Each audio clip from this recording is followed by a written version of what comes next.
Laguna Seca. Race fans, it's time to fire the engines for this afternoon's Indy Next by Firestone Grand Prix at Laguna Seca. Here's today's Grand Marshal, friend of Bridgestone, Gretel Young, to give the command. Drivers, start your engines!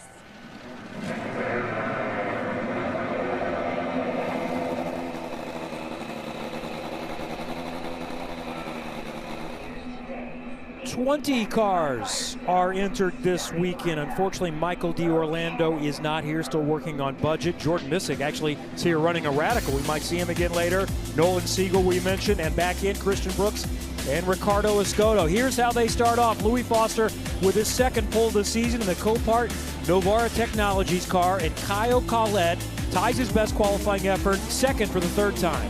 And on row 2, Reese Gold in that Ticket Clinic yellow and black HMD Motorsports. Jacob Abel, your championship leader outside of row 2.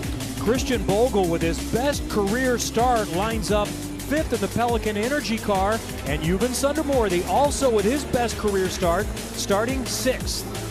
Inside of row 4, James Rowe had a podium at Barber, still trying to regain that podium form. Miles Rowe started the season with the podium in St. Pete and still trying to climb his way into that rookie championship conversation. In row 5, starting ninth in the Jaguar Land Rover Chesterfield car, Bryce Aaron, and Jack William Miller in the Patterson Dental and Haven Go car will start next to him in 10th. Josh Pearson on the inside of row 6, that second-year driver. And Jamie Chadwick coming off that historic win at Road America. She's carrying our onboard camera, so we'll get some great views of the field in front and the racing behind from her car today. Stepping in for Nolan Siegel the rest of the season in the number 39 HMD car, Deploy Surveillance is the primary partner. Christian Brooks, really impressive to be able to qualify 13th. He had never driven an X car before. And Callum Hedge, the impressive Kiwi in the HRC cars, 14th. Some drivers that had some issues in qualifying. Salvador D'Alba Jr. having an incident, knocking off the front wing of that car inside of row 8. Nolan Aller, the outside of row 8 in that 11 car. Jonathan Brown in the Hover Energy car will start 17th.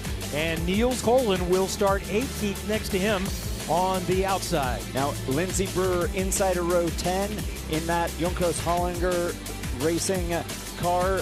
Outside of row 10, Ricardo Escoto qualified a little further up, but continuing to serve a penalty from race control from the Detroit race. All right, let's find out what it's going to take to get it done today. Time for Kimball's Keys. You know, this part of the calendar, we are in a stretch of great American road courses coming off the long, flowing Road America. Here, a doubleheader at the classic, historic, incredible driver's track that is Laguna Seca. These points maximization, if anyone wants to be a part of that championship contention, that conversation heading into the second half, you've got to maximize here. It's bonus points, it's a doubleheader. You come out, go to another great American road course at Mid-Ohio after this weekend, but there's 2 chances to stand on the top step and pick up maximum points this weekend. So in a couple of weeks after a weekend off, we'll see more action at the Mid-Ohio Sports Car Course. And then we're going to start oval racing, and we're mostly going to finish oval racing, Charlie. And for me, that's a really important conversation. You have seen Louis Foster, who has been on a tear on these road and street circuits, struggle a little bit on some of those short ovals. But a couple road courses still to go, but those 4 ovals could determine this conversation. Jacob Abel did really well last year on the ovals. We'll see if that form continues to finish out this season. And this is all new. Oval racing will be for Kyle Collette. I expect him to be strong here this weekend and at Mid-Ohio. He told me this morning he's starting to get a little more comfortable. They're all still brand new tracks, but at least he understands how the weekend goes. He understands the car and his competition. All right, championship is tight. And the top 2, separated by 18 points, are in the front 2 rows. It's Louis Foster, the chaser right now, 18 points back. He is on pole. There's Collette in that black and green car on the outside of the front row. Jacob Abel, black and red car in the second row, and that yellow and black Ticket Clinic car in row 2. Watching for the green flag. They can't go after until they get around turn 11. Foster is in charge of the field. It's the first of 2 this weekend from WeatherTech Raceway, Laguna Seca. Time to go. Indy Next by Firestone is green, and Foster gets the early jump through the little kink, which is turn 1. Turn 2 is a hairpin, the Andretti hairpin. and Collette trying to go the long way around the outside, but Foster is going to prevail. Kyle Collette knew he had to send it for a shot at the lead, not able to get it done. Got some dust flying in the background, but so far clean. Reese Gold to win off a little bit. He's going to lose 2, maybe 3 positions. Jacob Abel took advantage of that, slotting into third in line. That's where he needs to be to protect his championship lead. And look at Euban Sundermorthy, the other Abel Motorsports car, right there in 4th. Sundermorthy in 4th position. The start is under review, so we'll take a look at that when things settle in. Trying to go side by side through that turn 6. It's a fast corner, leads you uphill here to the corkscrew, one of the most iconic corners in all of motor racing. That green and black car there is Christian Brooks. This is his next debut. Had never driven the car before yesterday. No testing. He's been running a USF Pro 2000 car, so he steps in a car this weekend, more power, more physical, and Charlie does it the most physical track on the circuit. It is absolutely hard on those shoulders, those arms, those hands, and that neck. This is the first time he's driven that car with full tank of fuel, and it will be the heaviest. He feels it all weekend long. Christian Brooks is 23 years old. He is from California, Santa Clarita. Here's Reese Gold trying to recover after losing a few spots in the early going. They're still bunched up all in the back there. Side by side, Gold trying to get back by Christian Bogle in that Pelican Energy white and blue car. And that is a battle right now for, should be 5th position. Let's go back and see. Tell me if you can tell what they're looking at. The front row seemed pretty even when they started. I'm not sure if it was something before the green flag came out. You have to stay in line. The only thing, Jack William Miller dropping a wheel there in the dirt, but I'm not sure he got shoved off. All is good. No action will be taken. There's the look will tell us if anything was out of sorts. I didn't notice anybody significantly get out of line, and the front row was lined up pretty well. And Foster did his job. Collette gave it a look, but he is tough to go the long way around there. Then he had a fight on his hands for second, hung on to that, so no change first and second. It's after that that it gets shaken up a little bit with Abel, Sundermorthy, and Bogle all moving forward. Then it's Gold. Rowe has moved up a bit. Aaron, James Rowe, and Jack William Miller in the top 10 as we ride with Jamie Chadwick, the most recent winner. Was really quick in the first practice yesterday, did not qualify as well as she wanted. She's running 12th. Let's listen to communications with the Andretti Global driver. Blocking on the car front into the first corner. Copy, blocking, that's Christian Brooks. So with Christian Brooks there, anytime someone moves over to defend or block, as a driver, you always call it into your team because it's easy to send an alert up to race control and have them look at it, give you a yay or nay, and say if it was a block or a defense. And that's very different. If you move in reaction, that's blocking. But if you beat the car to the bottom and get there first, steal that preferred passing line, that is defending. And defending's legal, blocking is not. So if you are in question with the car that has the in-car, and the only in-car that's live, that's one you don't want to have any kind of call against because they're going to get a look at this. Oh, that's pretty... I'm not sure that's on. Christian Brooks moved just a little bit late there. But I think Christian Brooks is a success story no matter how the weekend goes because it shows that these open-wheel drivers are getting the training to move up to Indy Next. And then from Indy Next into IndyCar. I think Nolan Siegel is a great example of what Indy Next can do. It trains these drivers, gets them ready mentally, physically. They understand the business, how a race weekend works. I think Nolan Siegel was maybe, I don't know, a quarter to half a season ahead of what the plan could have been because of his results last year. And it meant that winning Le Mans for a team that Zach Brown co-owns definitely helped move him into that McLaren seat. Well, when you get a chance to take over one of the top 4 teams and a team with a pedigree like McLaren, that's tough to turn down. That's why they did not turn it down. Nolan Siegel has moved on. So it's Foster, Collette, and then the Abel Motorsports cars running 3rd and 4th with Jacob Abel and Euban Sundermorthy. DJ, tell us more. Well, Kevin, I wanted to check in on that because Jacob Abel is in that championship points conversation, and I wanted to see if there were any team orders at all. I have been assured by Abel Motorsports there is absolutely no conversation. If Juven's got the speed, he's able to overtake, but they stressed that Juven's going to be smart about it, and he's not going to take out his championship-leading teammate. Juven is a college graduate from the University of Wisconsin. His home race, first of two, really, this year there at Road America last weekend. So I'm sure the team has a lot of confidence that Juven understands the stakes. And when I was talking to John Bruner, the team manager there at Abel Motorsports earlier in the weekend, he was really impressed with Juven's ability to get up to speed this weekend.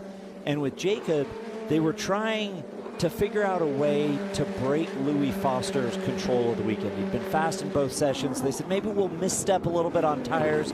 We'll try and do the opposite of what that 26 Andretti Global car does, because I'm not sure we can beat him on outright speed.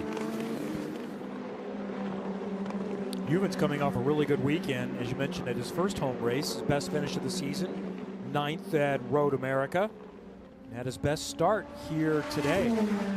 But everybody's chasing Andretti Global. Louis Foster has built up more than a 3-second advantage so far on HMD's Kyle Collette. And here's a look at what Andretti Global has been able to do over the years. They came in with quite a bit of confidence. They have produced quick cars here, whether it was before the repave or after. Last year, Hunter McElroy, Christian Rasmussen just simply traded the wins back and forth. Rasmussen was an Andretti driver 2 years ago, and last year won the championship with HMD. Here's the 22-year-old from Sao Paulo. Kyle Collette comes in third in the championship. He's been consistently quick. He's qualified in the top 4 rows in every race this season. Still looking for that breakthrough win in second. And here's one of the front runners. Reese Gold is off, and we are yellow. That's at the exit of turn 5, the left-hander coming up the hill out of that infield section. Just same thing as Skip, and just left him a bunch of room and just sent me. So he says he didn't go off on his own. He had help. Who is the he? That is, he was racing the 7 car, Christian Bogle. They are HMD teammates, so. And then there was an HMD teammate behind him as well in Miles Rowe. I believe he was still running in 6th. He'd been battling Bogle for a little while. And here is our look. And it was, well, we're seeing the tail end of it, but Christian Bogle is the car that is near him.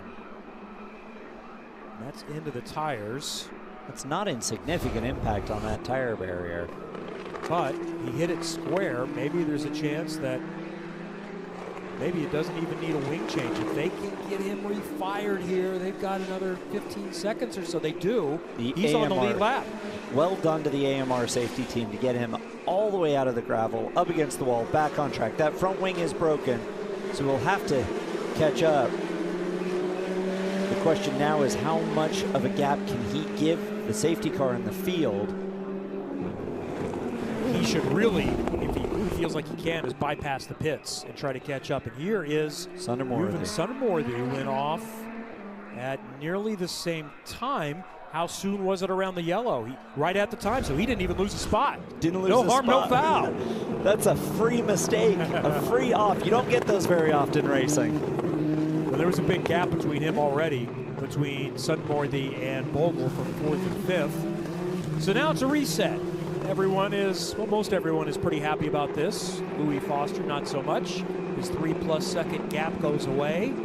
Kyle Collette will get a look at him. And maybe Jacob Abel gets a look at Collette for some points. DJ. Reese Gold down here. A wing change. That's all they did on the front nose of the car, and it looked like it was pretty torn up at the moment. They're going to take a look at it right now, but he is going to be back out and just beat the safety car out. He will be able to stay on the lead lap by all means. That is impressive. I wasn't sure if he had a big enough gap to change the wing. Push. And stay on the lead lap, and he does. Well done to that HMD crew, the AMR safety team.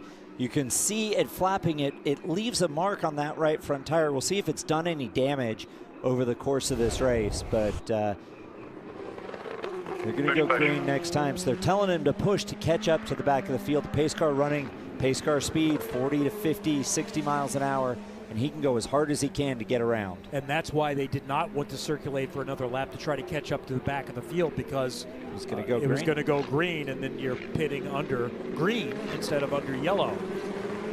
So he's not going to catch up to the field before they go green, but he's going to be closer. He's on the lead lap.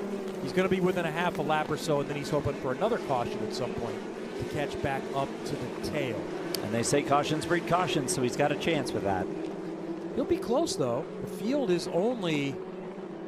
The tail end's going into turn 5 there. Yeah. He's coming down through turn 9 and 10. He'll be close. He will be close to the back end of the field. So a reset for Reese Gold, who was still in play to some extent, tied for 5th in the championship. So now it's Foster, Collette, Abel, Sundermorthy, Christian Bogle in 5th, Miles Rowe in 6th. After his first disappointing result of the season, he was caught up in contact at Road America. Bryce Aaron with a good start to this race in 7th. James Rowe, Jack William Miller, and Christian Brooks on debut, running in 10th. Coming towards turn 11. And Foster can release as soon as they get through this corner. Working lap 8 of 35. First of a doubleheader this weekend. A big jump for Louis Foster, who is up by 3, 4, 5 car lengths already. And Jacob Abel is going to have a look for second on Kyle Collette. Kyle Collette got sideways getting on the gas, and Miles Rowe putting the move on Christian Bogle a little further back up to 5th. Miles Rowe started in 8th position. He's moved 3 spots forward so far in the number 99 Force Indy HMD car.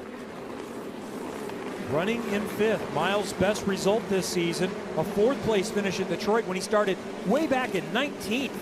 And look at the gap that Foster has created already.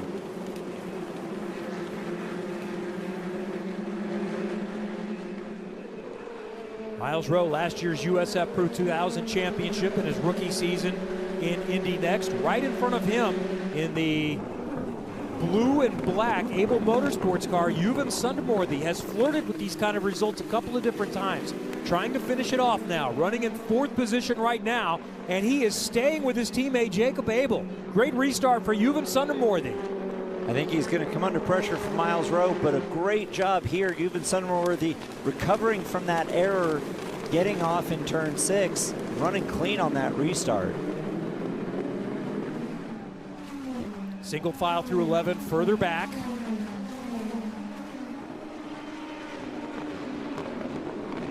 See the progress as a rookie. His results continue to just methodically get better and better, closer to the front.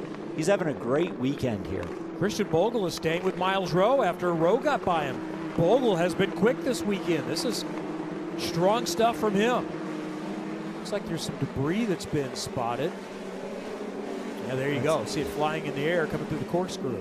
That's the front half of Niels Colin's nose box there as he gets into look like Nolan Aller, and it is still there on the track. So these drivers, as they come through the corkscrew, it's totally blind. There's such an elevation change there as a driver when you turn into the corkscrew. As you can see it, maybe just off the racing line, but as they turn left and drop down that hill, you aim for a tree on the horizon because you can't see the racetrack in front of you, Kevin. Jacob Abel has created a little bit of space with his teammate Sundermorthy, who also has created space in front of Miles Rowe. Let's learn more about HMD with DJ.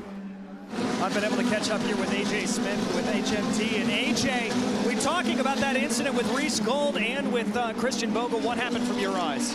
Well, it looks like Reese just kind of blew her in there trying to make a pass. And rather than take out a competitor, I think he opted to jump off there. I think he just got in the corner too hot, is what it looked like to me. Well, it was an amazing job for you and the rest of the HMD crew to be able to get that wing change and get it back on the lead lap. But I want to focus on Kyle Collette right now, doing a great job trying to hunt down Louis Foster. What's the plan of attack there? You holding anything back, or is it full go and trying to keep that gap as minimal as possible? Well, definitely keep the gap as minimal as possible and take care of the Firestone, so at the end of this race we've got something to challenge him with. Unfortunately, our teammate brought out the yellow, but that bunched up the field. That helped us out a little bit. So we'll just see what Kaio's got for him here at the end of this race. We've got a ways to go yet. All right, well, we'll be keeping an eye on Kaio at the end of this race then. AJ, thank you. Thank you, guys. Yeah, part of that will be who manages the Firestones the best, so there is still a long way to go in this one. Not yet a third of the way through. They didn't go back and take a look at what led to Reese Gold going off, and there's no action involved in that. Sounds like the team boss kind of agrees in that circumstance.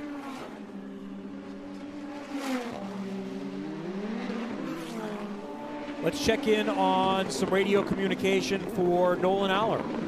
Four-back, watch your mirrors there. Fourth gear isn't working. I can use the clutch to skip fourth gear.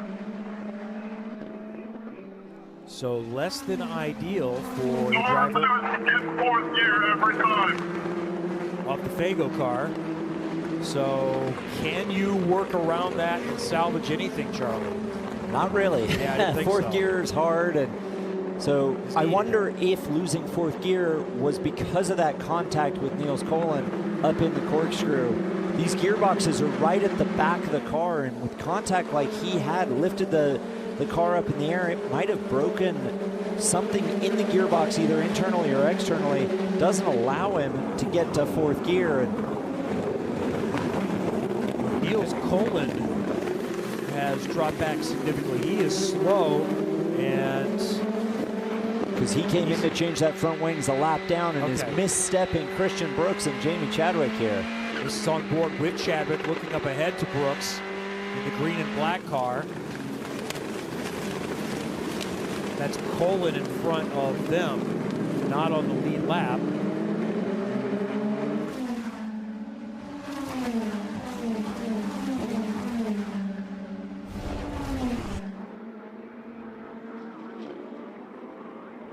So Christian Brooks, Jamie Chadwick together right there. And Chadwick was trying to pick up that position but could not. Had a good run on Brooks.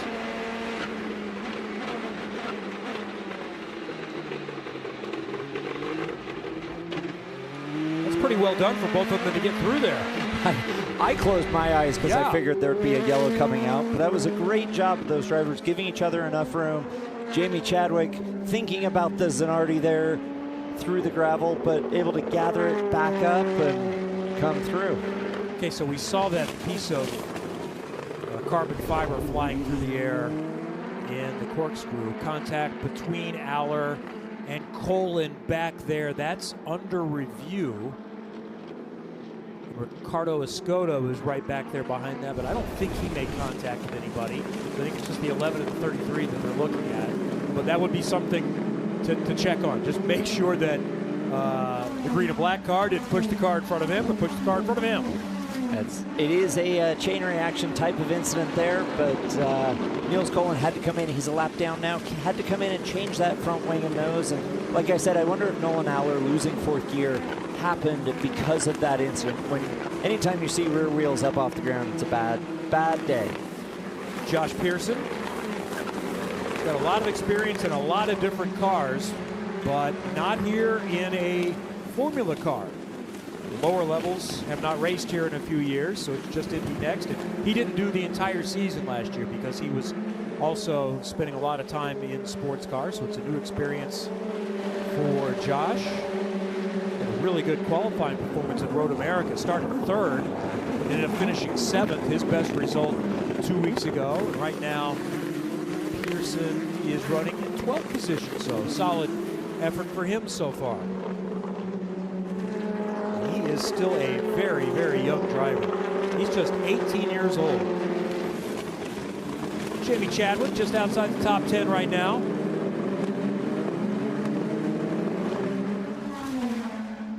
So it has been, I'm sure, a very busy couple of weeks, coming off a very significant moment for Jamie and honestly for the sport as well. DJ Clark had a chance to sit down with Jamie this weekend on the heels of her first Indy Next win. Yeah, I certainly did, Kevin, and it was a great interview with her, but she really had a lot to say about it and a lot to say about how she felt about the other part of the season minus the win. I mean, yeah, of course, super happy.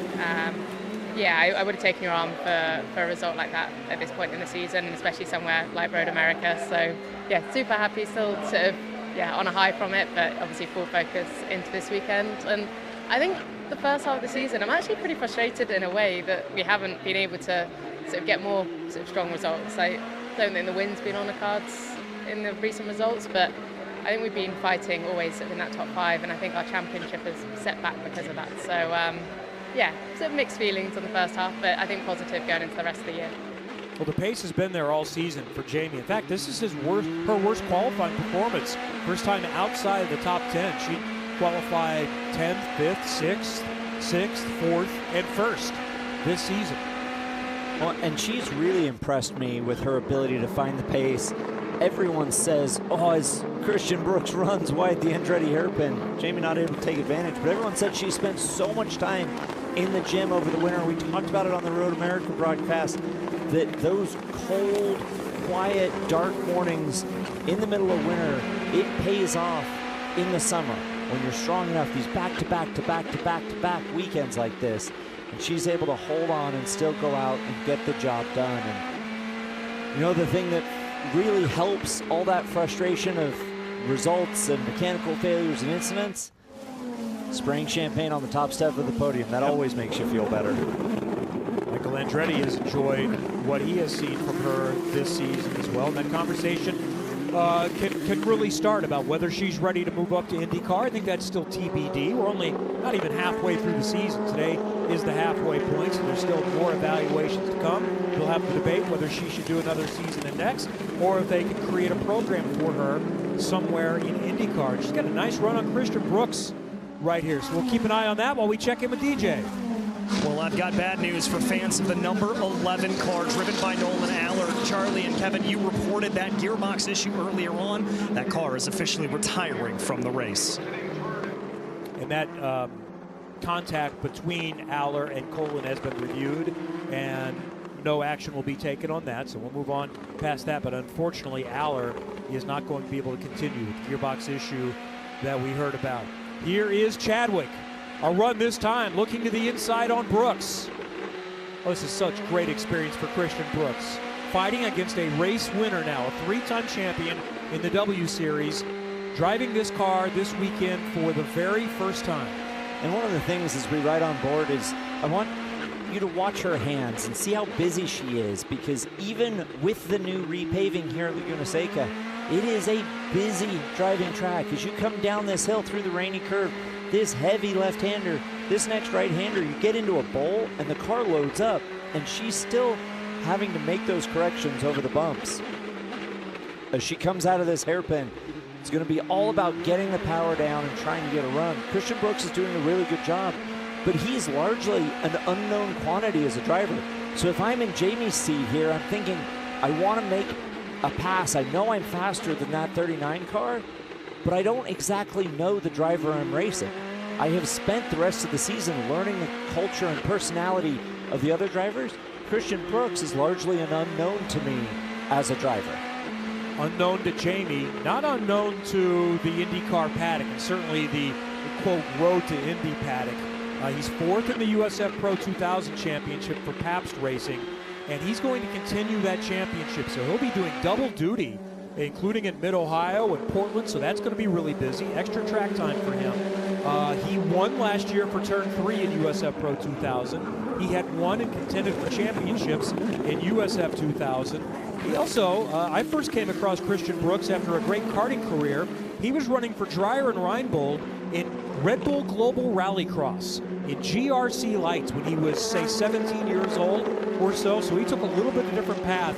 He's got a lot of experience in high-level championships, and he is showing that, yeah, he was ready to take the step up to Indy next. Deploy Surveillance is one of those that has helped support him and giving him an opportunity to run for 2 championships here this year, and obviously a partial season in Indy next. And he's holding off someone that we now know is legit in Jamie Chadwick. So well done for Christian Brooks. Now, meanwhile, let's check in on Louis Foster. The gap was 3.5 seconds or so before that caution came out. He has built that back and then some. 4.3 seconds on Kyle Collette. Let's listen to the 26 radio. Compass 2.4, you have 150. Collette has 139. Compass 2.8, his pace is a 14.8. So you're still pulling away. No need to be hard on tires. Let's save them.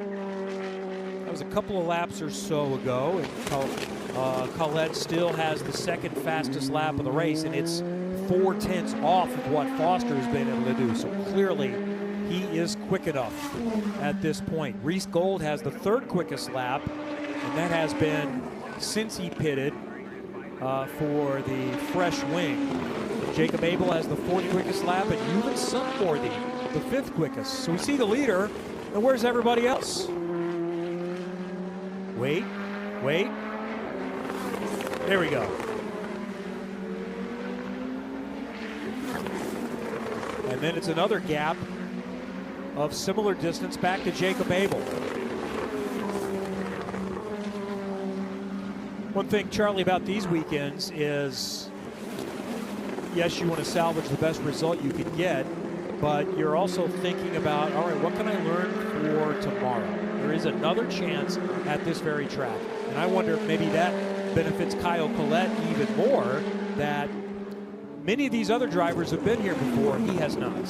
So the fact that you have a doubleheader definitely means going into tomorrow, he'll have the confidence. He'll know, okay, turn one's my best shot, but sending it around the outside's not going to work. And we have an off for Bryce Aaron, who is having a good day today. Get out of there, mate. Still got it running. Can he get out of the sand? Facing the wrong direction, so we'll have to tread carefully here. 2 more cars coming, then you'll be clear. 1 more car coming. Stop.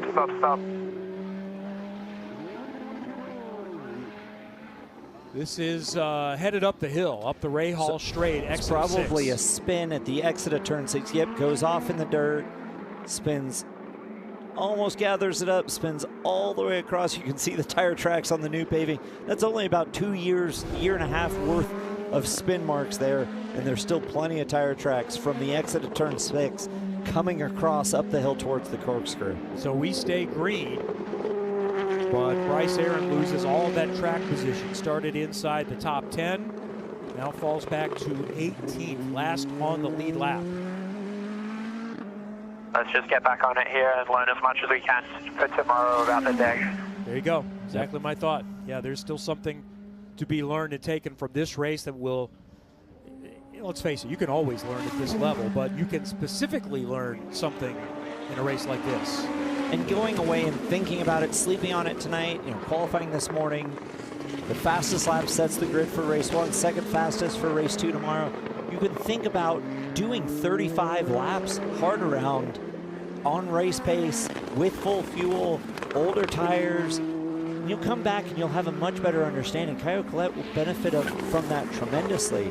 Now for Kyle Collette, one of the big unknowns, at least later in the schedule, is how he's going to handle the short ovals. Like we talked about at the opening of the show, there is a heavier weight to the ovals later in the calendar, but he will be able to work now and tomorrow and at Mid-Ohio and at Portland and then see where the ovals go. And points as they run at the moment, there is literally nothing between the first 2 drivers. They are tied at the top now. Yeah, we are in for a fantastic championship in the second half of the season. And DJ is one of those that is very much interested in that championship right now. I am. Don Lambert and I just looking at that points graphic right now and grinning a little bit. But Don, Louis looks like he is absolutely in control of this race. Is he managing the gap here at this point? Does he have anything else in the tank? I would imagine there's a little left in the tank. Yeah, it's just managing. We haven't used any push to pass. Car's really good.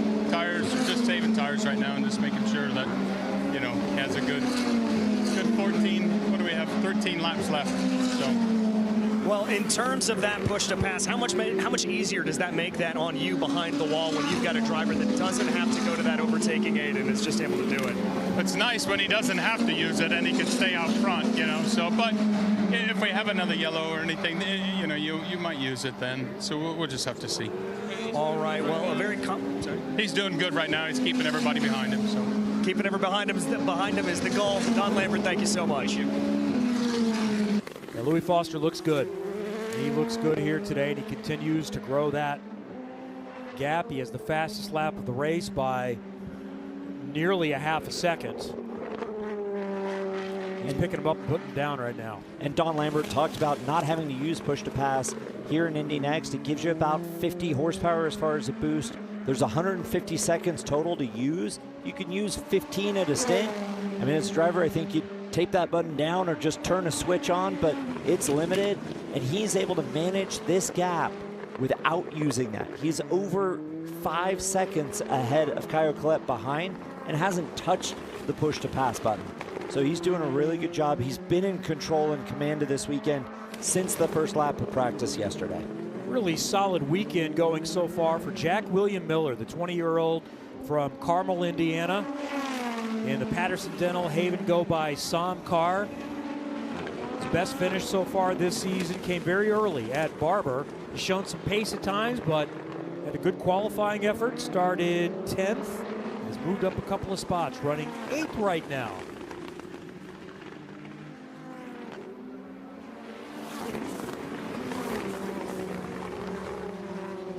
So we saw a little dirt kicked up in front of Miller. So we'll check in, and it looks like Miles Rowe lost a little bit of the gap that he had on Christian Bogle, and Bogle is chasing him down. Bogle's having a great day here today. Let's see what happened to Miles Rowe. There's Sunworthy running in 4th. Rowe back there in 5th, just goes a little bit wide and kept his foot in it and kept the position. That is a wild ride, but able to hold off Christian Bogle. Both of these drivers having great runs today. Really strong showing so far for the 99 and the 7, both HMD Motorsports cars. Christian Bogle has finished as high as 4th at Portland last year. Also 6th and 7th place results last season, but this year's best finish is in 9th. Let's face it, the competition keeps getting better. Christian is improving. And this is a driver, yes, he's been in this level for a little while, but he did a little bit of F4 racing as Jack William Miller has run wide, and he's lost all those positions, falling back to 12th. Back to finish up on Bogle. He's only got about 5 years of racing. He didn't run a lot of go-karts. He simply started in F4, and he's 6'4". So the feeling was, let's move him up to a higher level because he was giving up a lot of time. Because he weighed over 200 pounds. And now just stay out. All right, what are they talking about there? They're talking about going into a limp mode. Oh, that was on Jack Miller's car. Jack Miller's car maybe having an electrical issue, some gremlin that's creating the car, puts the car into limp mode, which is essentially a get home safe situation. And we get a replay here. Defense to the inside, Brooks to the outside, can't hold it.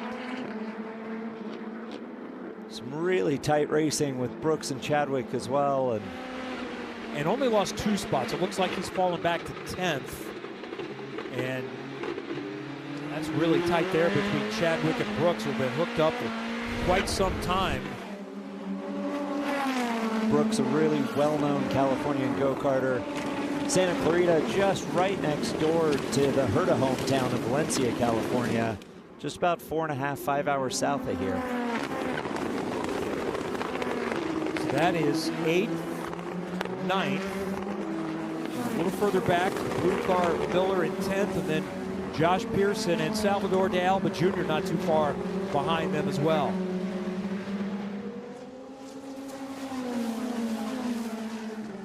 Let's move closer back up to the front now. One of the championship contenders. We've heard from Jamie Chadwick already. Let's find out more about Jacob Abel with DJ. Well, Kevin, I had the chance to talk with Jacob as well yesterday, and we chatted a little bit about his championship and the sort of revolving door of rivals that he has coming on this year. Yeah, it's business as usual. usual. You know, we can only control what we can control, and that's kind of been my focus all year long. I've known him and Louis were going to be very strong all season long. You know, I've always been looking at Louis especially as someone who was going to be super strong. You know, he had a little bit of bad luck there early on, but he's finally turned it on, and I think, you know, we definitely need to get back on the top step and start winning races again, or else, you know, he's going to capitalize on that. And the him he referred to was Nolan Siegel, who is no longer involved in this championship, moving up to IndyCar. So one less combatant for Jacob Abel, but still far from easy, because Louis Foster, Kyle Collette, and maybe somebody else will get in the mix, but certainly those two are in play. And a lot of times when you have a couple of wins earlier in the year, consistency is key. Being able to run on the podium, finish second, finish third, finish fourth is enough to get the championship done. But here, Louis Foster has gotten and picked up so much momentum that it's going to take Jacob Abel getting back to the top set. He talked about getting back on the top of the podium. You get those wins, and he's always been close, but being able to get those wins and that big point gain is really what it's going to take to stay in front of Louis Foster for the rest of the year. This battle continues to rage for 8th between Christian Brooks and Jamie Chadwick. HMD versus Andretti Global. Brooks on his debut. Chadwick coming off her first win at this level. As a driver, there's some extra confidence when you're coming off a win the weekend before. You come in, and I think she knows that with 8 laps to go, the opportunities are going to present itself. She's just biding her time. She's continuing to push Christian. And we don't have that push to pass data with us, but I know that they're both balancing it, trying to figure out when to use it. So we see a replay of Christian Bogle in that 7 car, locking up, sliding wide, and James Rowe taking advantage, going past, making his car awfully wide at the exit of turn 2. So now Rowe and Rowe, different spellings, running back to back. Miles Rowe in 5th, James Rowe in 6th. There's Bogle in 7th. Then there's a 10-second gap back to that battle we've seen between Brooks and Chadwick. Miller, Pearson, and DeAlba, Hedge, Brown, all running pretty close nose to tail from 8th through 14th right now. Yuven Sundermore is having a really strong day. We've talked about Jacob Abel. He is a championship contender. He is the most experienced driver at this level, and his young teammate in his first full season has hung with him all day. Maybe not a coincidence, but I believe this is the first track that Yuven has raced at before in Indy Next. He did a few weekends last year, and one of them was here at WeatherTech Raceway, Laguna Seca. Having that experience as a rookie makes all the difference. You just show up from the first lap of practice and know what it's going to look like, what it's going to feel like, how you want the car to behave under your hands and your feet. And that means that when you get on track, you start further ahead and you stay further ahead. He's going to have some more of those opportunities later in the season from the limited weekends that he did last year. In fact, Yuven's best result last year was here at Laguna Seca. He finished 9th here. On board with Chadwick, chasing Brooks. We keep an eye on that on the top screen. And then the battle for a podium spot. And this is delicate, because not only it's a teammate, the name of the driver in front is the name of the team. So you know that. And as you said before, Yuven's a really smart young man. Out of 4, 5, and 6 the rest of the race. Yuven's a college graduate. Jacob has been working on his college degree at Butler while being a full-time racing driver. So these are 2 very smart young men that work well together, and they have enough trust, as DJ reported earlier. There are no team orders because they have enough confidence that Yuven will make the move if it's there. If it's not, he will be quite content to ride along behind Jacob. And you talked about them enjoying working together as teammates, as drivers, and I think one of the things is Yuven can learn from following Jacob. He's obviously a little quicker, but there are some things he will be able to learn from following that 51 Abel Construction car in front of him. He'll be able to pick up just little subtle things that will make him and continue to make him more competitive, not just today, but tomorrow and the rest of the Indy Next schedule. There's the signal, 5 laps to go. So we're into really 4.5 to go for the leader, Louis Foster, who is already into turn 5 and has checked out, and he has started lapping cars that really haven't had a problem. You know, it's one thing that you lap someone that's had an off or had to make a run through pit lane, but that's how good Louis Foster has been in this race that has not run green the entire way. It's been bunched up once, and he is still checked out again by now nearly 8 seconds on Kyle Collette. Just total domination here for that 26 car. And Andretti Global's got to be really happy with how much he has grown this year. Remember, we are far from done. IndyCar qualifying is coming up. That is going to be fascinating. It is so tight in IndyCar, so many questions. The track seems to be so challenging to get it right this year, and then you have to find an open gap in qualifying. So that's coming up here on Peacock at 5:15 Eastern, so that's an hour from now. And then tomorrow we've got the IndyCar warm-up, noon local, 3 o'clock Eastern. The second Indy Next race of the weekend, full points race that'll get us into the second half of the season, and then also on Peacock and this weekend on USA Network. If you prefer traditional television, we'll be on right after the NASCAR Cup race. Full day of activity tomorrow on USA, starting with the IMSA WeatherTech Sports Car Championship. The first half of the 6 hours from Watkins Glen is on USA. The entire race is on Peacock. The Cup race has been moved up a little bit because of a threat of weather. We're hoping to get that into New Hampshire tomorrow, and then we will wrap up the day here tomorrow from Laguna Seca. And this one won't be wrapped up until the checkered flag. Jamie Chadwick looking for another spot on Christian Brooks.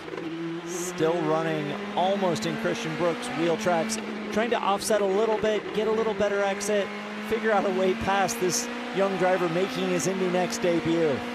I asked Christian how it was physically, and this is a far more challenging car than the USF Pro 2000 car, which also doesn't have power steering. It is not easy to drive, but this is next level, and this is a track that is next level as well. So I'm sure that's what Jamie is thinking at this point. She's worked hard on her fitness and strength in year 2. Maybe Christian Brooks gets a little bit worn out by the end of his first Indy Next race. Christian Brooks has his hands full holding onto that deploy surveillance number 39. Plus, he's got his hands full looking in the mirror with Jamie Chadwick, a race winner, right behind him.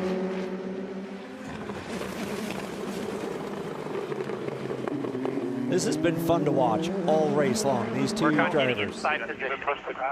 Did a great job, man. After 3 laps. That's Nathan Toney, his engineer. He's been the engineer for Siegel. He is one of the great young engineering minds in the sport. He's had success in sports cars. He is one of the top engineers from HMD, and that was one of the things I wondered. Might they move him around? He was with, one of their championship contenders coming in. And talked to Nathan Thursday, and he said, nope, I'm on the 39 car, and that's one of the attractions that Christian Brooks, who've been talking to other teams as well, why they landed with HMD. Now look at this battle a little further back. Josh Pearson in the green car, De Alba in the red car, Callum Hedge next in that dark colored car, and then Jonathan Brown. That is 11th through 14th. Inside 2 laps to go. And Reese Gold, trying to recover from that spin earlier, is driving up to the back of this group. Thinks he might want to join the party as well.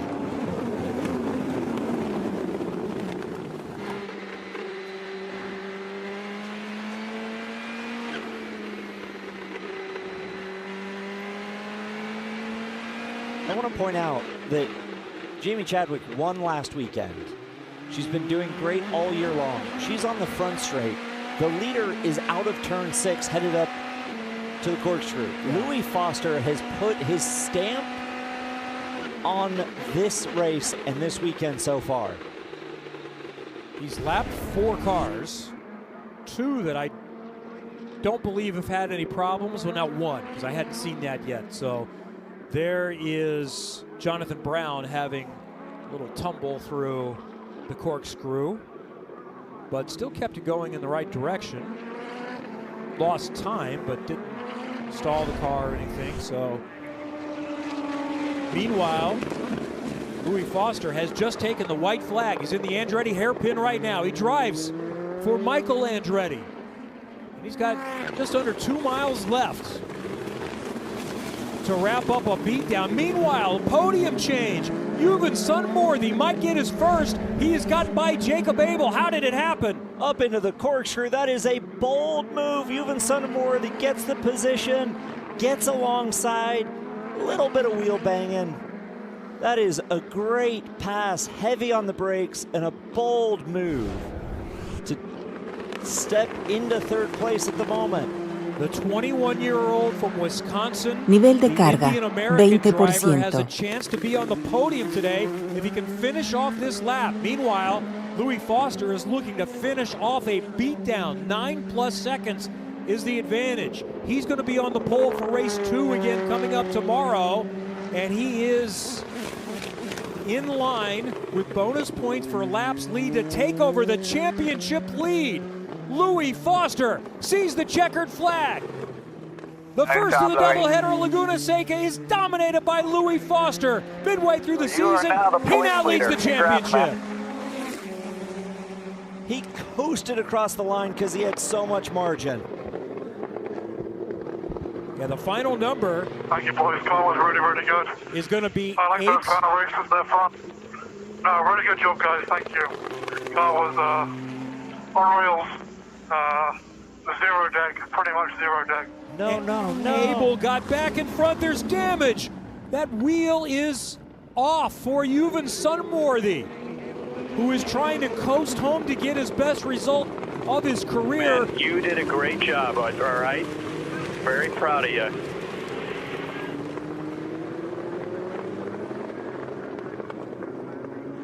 So what happened to Juven Sunworthy, who did take the checkers? He did get to the line in 4th, and it was with a lapped car. It was with Lindsey Brewer. Oh, that is a heartbreak for Juven Sunworthy. Oh, boy. Oh, boy. You still have the right to continue to race, but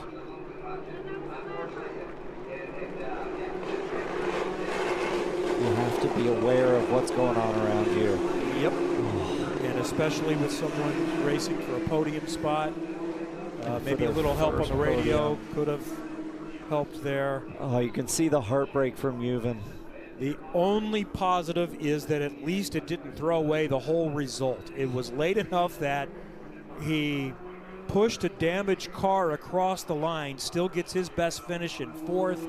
Abel scores very significant points in the championship to come home in 3rd. Also got a damaged race car you got to pay for, which doesn't feel real good either. See the heartbreak. Yeah. Oh. Wow. Well, the story is so much cleaner, so much better as you see the heartbreak for Juven with a podium at Laguna Seca coming up that close.